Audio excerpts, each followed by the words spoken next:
Doctor గారు, అసలు పిల్లలు లేకపోతే ప్రెగ్నెన్సీ కోసం ప్లాన్ చేస్తే మీరు ఎలాంటి సజెషన్స్ ఇస్తారు అని చాలా వరకు అడుగుతూ ఉంటారు. అండ్ ఈవెన్ ఏంటి అంటే ఫర్టిలిటీ క్లినిక్స్కి రాగానే వీళ్ళు ఐవీఎఫ్ఐ చెప్తారు, వేరే ఏ ట్రీట్మెంట్ చేయరు అన్న బిలీఫ్లో ఉంటారు. కాదండి, యాక్చువల్గా ఏంటి అంటే ఫర్టిలిటీ క్లినిక్స్లో ఎవరికైనా కానీ ఫస్ట్ న్యాచురల్గా ట్రీట్మెంట్ కావాలని అనుకుంటారు. అంటే చిన్న చిన్న ట్యాబ్లెట్స్తోనే ట్రై చేయండి అని చెప్తాం. దాంతోపాటు నెక్స్ట్ మేమేమో అడ్వైస్ చేస్తాం, ఏదైనా వీళ్ళకి అవసరం అయితే ఐయుఐఓ ఐవీఎఫ్ అనేది సజెస్ట్ చేస్తాం. సో ఇది ఎవరెవరికి ఏది చెప్తాము, ఎలా మేము డిసైడ్ చేస్తాము అనే దానిపైన చూసుకుందాం. నేను doctor Sushruta, Kurnool fertility specialist. So first ఏంటి, మేము తీసుకునే క్రైటీరియా ఏంటి అంటే ఏజ్, అంటే వయసు. ఆడవాళ్ళల్లో అయినా కానీ మగవాళ్ళల్లో అయినా కానీ ఏ వయసులో ఎంతవరకు వాళ్ళకి ప్రెగ్నెన్సీ ఛాన్సెస్ ఎంతవరకు ఉంటాయి అనేది తెలుసుకోవాలన్నమాట. సో ఆడవాళ్ళల్లో 25 ఇయర్స్ లోపల అనేది ప్రెగ్నెన్సీ చాలా వరకు కరెక్ట్గా వస్తుందన్నమాట, బాగా వస్తుంది అని. కానీ అది డిపెండ్ అయ్యేది దేనిపైన, వాళ్ళకున్న ఎగ్స్ నంబరు ప్లస్ క్వాలిటీ ప్రకారంగా. అలానే మగవాళ్ళకి కూడా నంబరు, కౌంట్, మొటిలిటీ బట్టి ఉంటుందన్నమాట. సో 35 ఇయర్స్ తర్వాత ఉన్న వాళ్ళకి ఖచ్చితంగా ఎగ్ కౌంట్ తగ్గిపోతుంది, క్వాలిటీ కూడా తగ్గిపోతుంది. సో ఇవన్నీ తెలుసుకోవాలి ఖచ్చితంగా. నెక్స్ట్ వచ్చేసి ఏంటి అంటే కొన్ని ఫర్టిలిటీ టెస్ట్లు మేము అడ్వైస్ చేస్తాం. ఆడవాళ్ళలో ఏఎంహెచ్ టెస్ట్, అంటే ఎగ్ రిజర్వ్ ఎలా ఉంది అని తెలుసుకోవడానికి మనం ఆ టెస్ట్ చేస్తాం.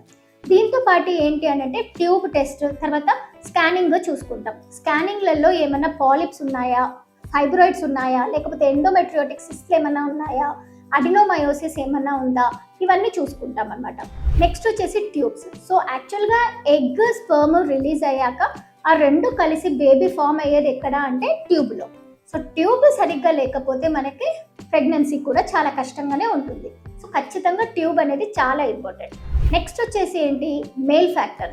మేల్ ఫ్యాక్టర్లో మనం చూసుకునేది ఏంటి, వాళ్ళ ఏజ్తో పాటు వాళ్ళకి ఉన్న స్పర్మ్ కౌంట్, స్పర్మ్ మొటిలిటీ, తర్వాత మార్ఫాలజీ, ఈ మూడును చాలా ఇంపార్టెంట్. బేబీ మంచి బేబీ పుట్టాలి, జెనెటిక్ మెటీరియల్, డిఎన్ఏ అవన్నీ మంచిగా రావాలి అంటే స్పర్మ్స్ కూడా చాలా వరకు మనకి ఇంపార్టెంట్. నెక్స్ట్ వచ్చేసేది ఏంటి అంటే వాళ్ళలో ఫ్యామిలీ హిస్టరీలో, లేకపోతే తర్వాత జెనెటిక్ డిసార్డర్స్ ఏమన్నా ఉన్నాయా, మెడికల్ హిస్టరీ లైక్ వాళ్ళలో హైపర్ టెన్షన్, డయాబెటీస్, ప్రోలాక్టిన్, ఇవన్నీ ఏమన్నా డిఫరెన్సెస్, థైరాయిడ్ డిసార్డర్స్, పీసీఓడి ఇలాంటివి ఏమైనా ఉన్నాయా అని తెలుసుకోవాలి.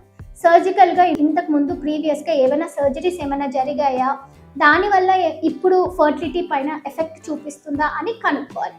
ఇదంతా అయిపోయిన తర్వాత నెక్స్ట్ వస్తుంది ఏంటి అని అంటే పెళ్ళయి ఎన్ని సంవత్సరాలు అవుతుంది, అంటే వాళ్ళకి 2 ఏళ్ళ నుంచి ట్రై చేస్తున్నారా, 3 ఏళ్ళ నుంచి ట్రై చేస్తున్నారా, లేకపోతే పెళ్ళయి 15 సంవత్సరాలు అయిపోయింది అయినా ప్రెగ్నెన్సీ రావట్లేదా, అసలు పెళ్ళైనాక ఎన్ని సంవత్సరాల నుంచి వాళ్ళు ట్రై చేస్తున్నారు ప్రెగ్నెన్సీకి, ఇవన్నీ మేము హిస్టరీ ద్వారా తీసుకొని అన్ని టెస్ట్లు చూసుకొని వీళ్ళకి ఏది కరెక్ట్ అవసరమో ఆ తర్వాత దాని ప్రకారంగా వాళ్ళకి ట్రై చేసి ప్రెగ్నెన్సీ ప్లాన్ చేస్తాం.